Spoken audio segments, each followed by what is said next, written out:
Good afternoon, everybody. About 4 o'clock or so, back over here to get some work done today. It's Thursday, the 28th of February, last day. First things I'm going to attack is getting the rear bumpers fitted back on. I want to check both of them this time.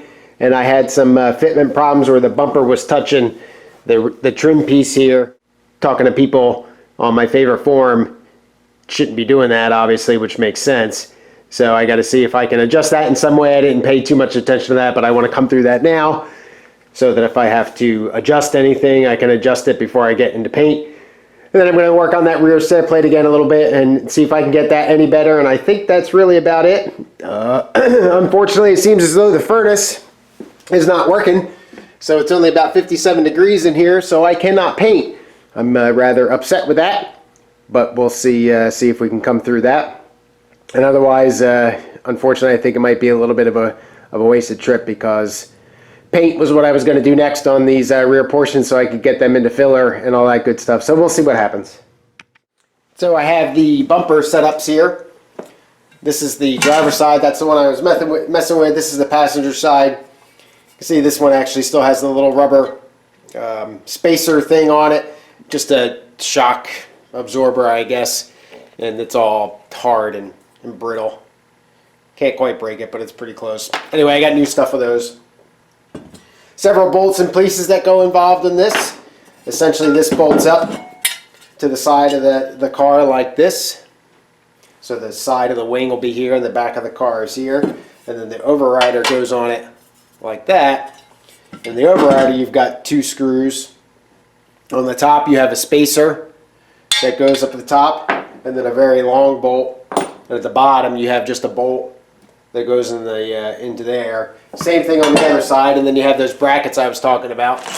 Now, Rimmers makes hardware mounting kits, so I bought those for that. It's got this real heavy rubber washer in it. I'll show you a little closer when I get over there.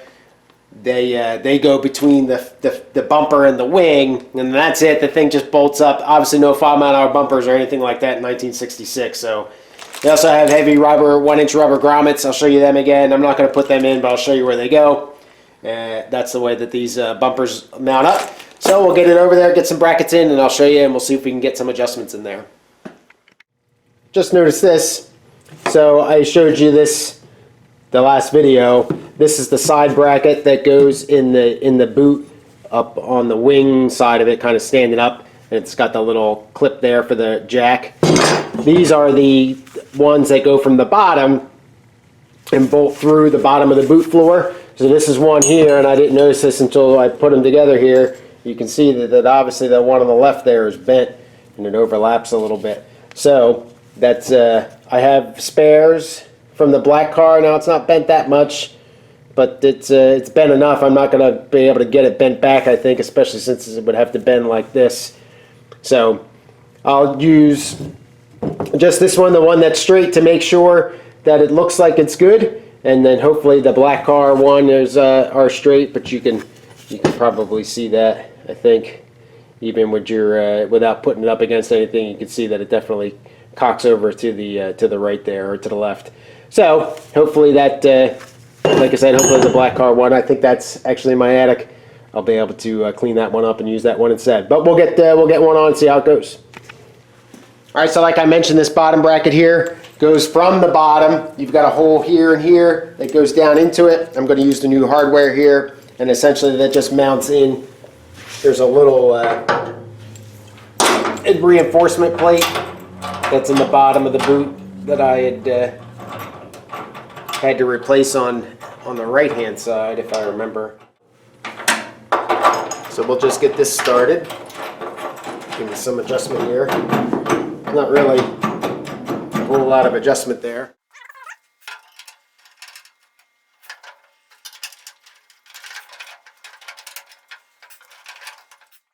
Now the setup for the bolts on the wing itself, like I said, you've got this heavy washer, and that goes on the outside of the wing between the fender, or excuse me, between the bumper and the wing. So the wing would be here, bumper will be on this side.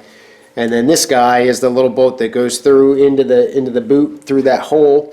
This guy down here, that hole, if I'm not blocking it, I was a little bit there, through that hole, and you can go all the way out. And it's got a little black washer. I'm not quite sure. It did have a unique part number, I think, for the car. I'm not quite sure why that is. So now essentially all I'll do is run all the bolts in the other place and try to get this lined up. So right there you can see the bracket coming out of the bottom.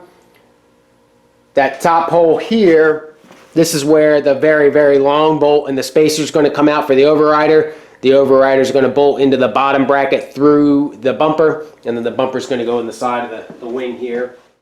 All right, so you can just barely see the hole over here. Here is the bumper. You can see that spot that's like extra shiny there. That's where that rubber washer went. So we will try to get this lined up. This is one where you need about 3.5 hands.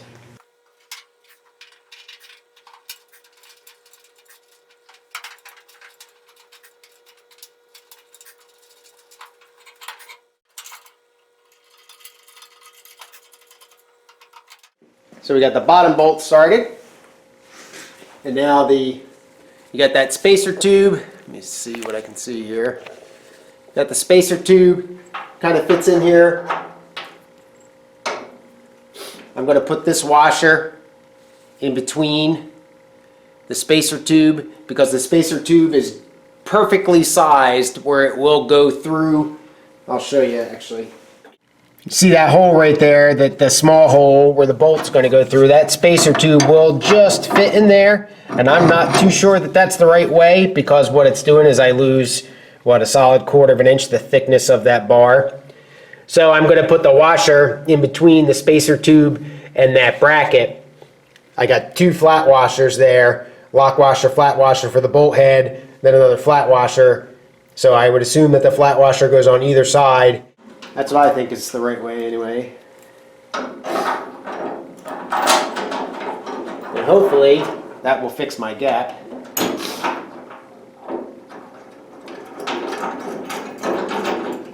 Alright, so now I've got all those started. So now I'm going to go around kind of and cinch all this stuff up. And my gut's telling me that I'm going to be good, that it's already looks like it's going to be fine. So I'll tighten everything up, show you here in a sec. So if you take a look now, the gap is pretty much wide open. I don't have this side completely done yet. I still have some adjustment. Now it's probably a little closer than it should be. And if you can kind of see the gap, it's pretty dark in here, sorry. The gap between the finisher and the actual wheel wing, it probably should be touching. But I didn't consider that. One of these lessons learned, these finishing pieces weren't put together very well. I did a video or 2 on those where these tops were cut wrong and all that kind of stuff, and I just didn't really consider the bumper being there. But when I put the washer on the correct side, or what I believe to be the correct side of the spacer tube, and allowed that spacer tube to come out a little bit further, that definitely opened up that gap. And in any case, it's going to be good enough. So the only other regret that I have now is when I had drilled the hole on the other side for this side mount here, I based it off the size of this guy, and I think that guy had been kind of rounded out over the years, and probably my 5/8 inch should have been more like a 9/16. So now the bolt and washers and everything that go through there to attach are really, really close to the same exact size as the hole. Well, that's not going to work, so not going to stress over that. I'm just going to use a big old flat washer in there to give me so that the bolt doesn't fall through and I can tighten it up and all. Again, not that critical, but that correct that, probably at least a 9/16 or no more than a 9/16 inch size hole that you need there. So anyway, that's it. I'm not going to put the other one in. I'm confident now that I figured this spacer thing out that I'll be able to have the correct clearance over here because the finisher looks at about the same size anyway. So I'll take this guy back off and then we'll get onto the sill plate. So here's the ruler across the top of the sail plate, that ridge there. This is where essentially the soft top would kind of attach a little bit, and you can see that I've got a pretty good space right about that 6-inch mark or so. So what I'm going to try to do here is I got a little bit of a setup. I got a hydraulic bottle jack under there. with a small metal spacer. Now it's not really that well aligned in there, but then again, I'm not going to put a whole lot of pressure on this. All I want to do is deflect it to flatten it up, and then just a little bit to hopefully see if I can push it up. We're going to give this a shot here and see how or if it even works. The other kind of problem with this part here is that it's a little bit twisted right where the lowest spot is. So I may have to do some more work. All in the effort, hopefully, and eventually to get this low spot out. So you can pretty obviously see where the deformation is there.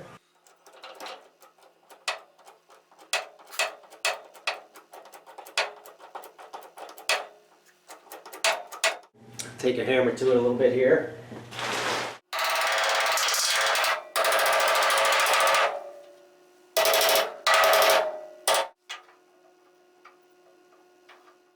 All right, release the tension. It looks like it came up a little bit. So I think that that did its job anyway, and what I wanted it to do. So now I'll just resort to hammer and dolly work.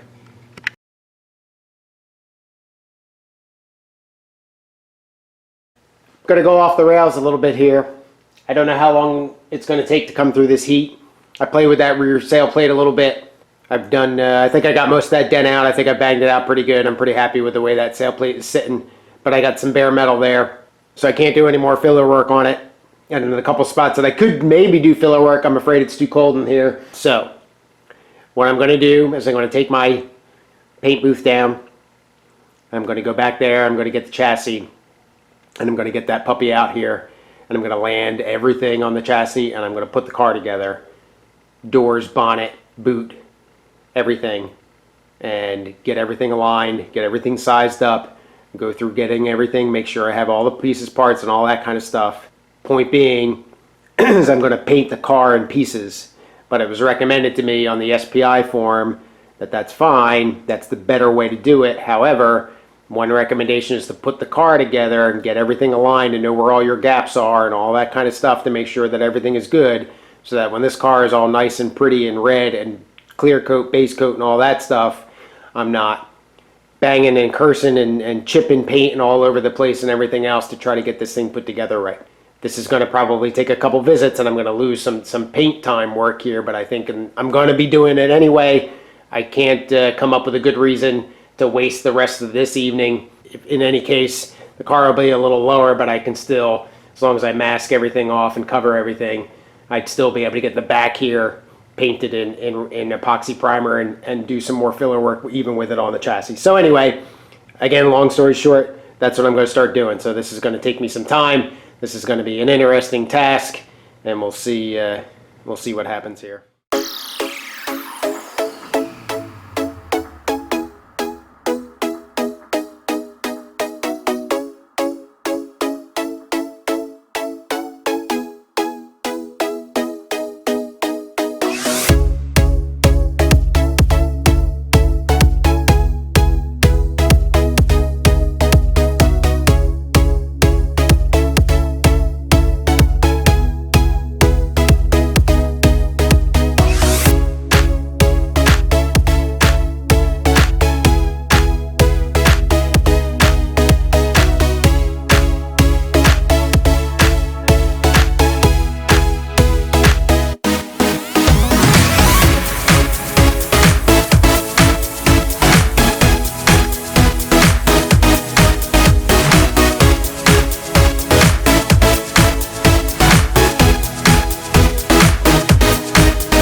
the Eagle has landed. You can see the toe in, or what's that? I should probably know the popular, or the correct term, caster, camber. I always screw them up. Anyway, but you can see how bad those are. The rear wheels being tucked in like that, that's where they have that transverse leaf spring. Causes the wheels under very hard cornering to tuck in underneath themselves like that. And just because there's no weight in the car right now, there's nothing to compress that leaf spring. Plus I refurbed it with new buttons and all that, so it's extra special. Anyway, so it's landed and the holes still all line up, so that's a good thing. And but I'm gonna cut it here for the evening.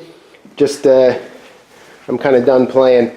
Unfortunately, you can't see that because I don't have any light. I had replaced that little captive nut in the outrigger there, and I didn't paint over that enough, so I'm going to have to get some of that rattle can red paint, scuff that POR 15 up, and paint that again. But anyway, so the next order of business here will be to get this thing bolted down and adjusted pretty well, and then I'll start getting everything else on. So until next time.